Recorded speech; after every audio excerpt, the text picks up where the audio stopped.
Hello everyone, नमस्ते अनि स्वागत छ हजुरहरूलाई हिमालय किचनमा। आज म हजुरहरूको लागि लिएर आएको छु माघे सङ्क्रान्ति स्पेसल रेसिपी। म बनाउँदैछु तिलको लड्डु। सजिलो गरेर मिठो गरेर कसरी बनाउने भनेर म हजुरहरूलाई देखाउँदैछु।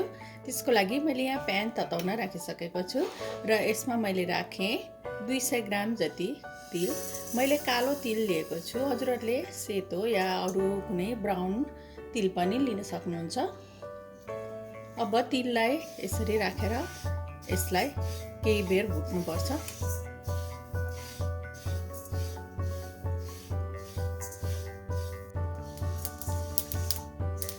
र केही बेर भुटेपछि हाम्रो तिल भुटिएको छ। यसरी यो चटचट गरेर पड्किन थालेको छ। यसरी पड्केको आवाज आएपछि हाम्रो तिल रेडी हुन्छ।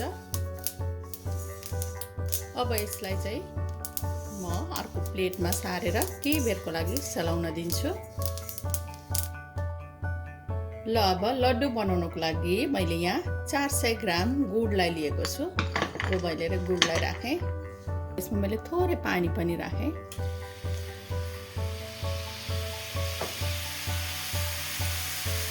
अब यसलाई चलाउँदै चलाउँदै पगाल्नु पर्छ।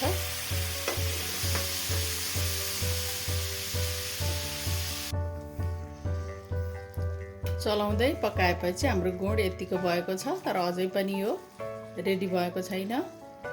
अझै पनि पुरा यो पाकेको छैन। अझै केही बेर यसलाई यसै गरी चलाउँदै पकाउनु पर्छ।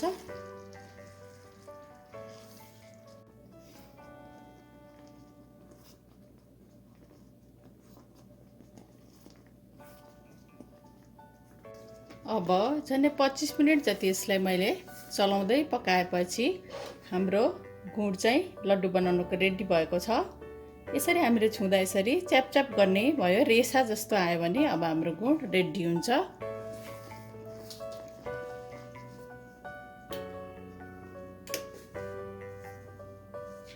अब मैले स्टोभलाई अफ गरेँ र यसमा मैले राखेँ अघि मैले भुटेको तिललाई। अब यसलाई चाहिँ छिटो छिटो यसरी मिक्स गर्नुपर्छ।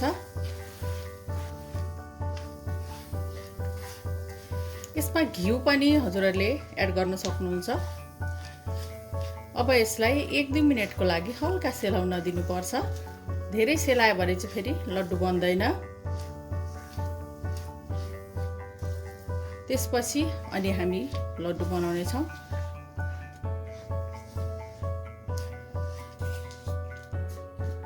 र अब यो चाहिँ हल्का मनतातो सेलाएको छ र धेरै यहाँभन्दा धेरै नसेलाइकन यसलाई छिटो छिटो अब म लड्डु बनाइहाल्छु।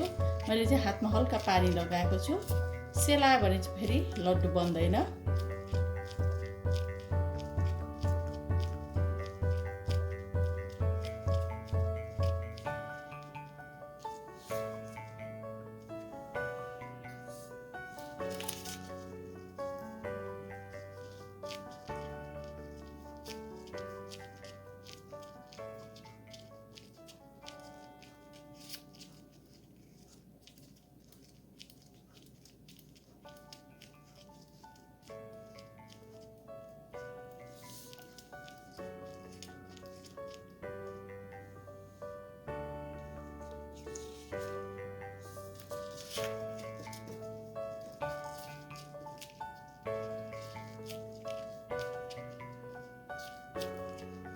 यसै गरी अब म सबै लड्डुहरू बनाउँछु।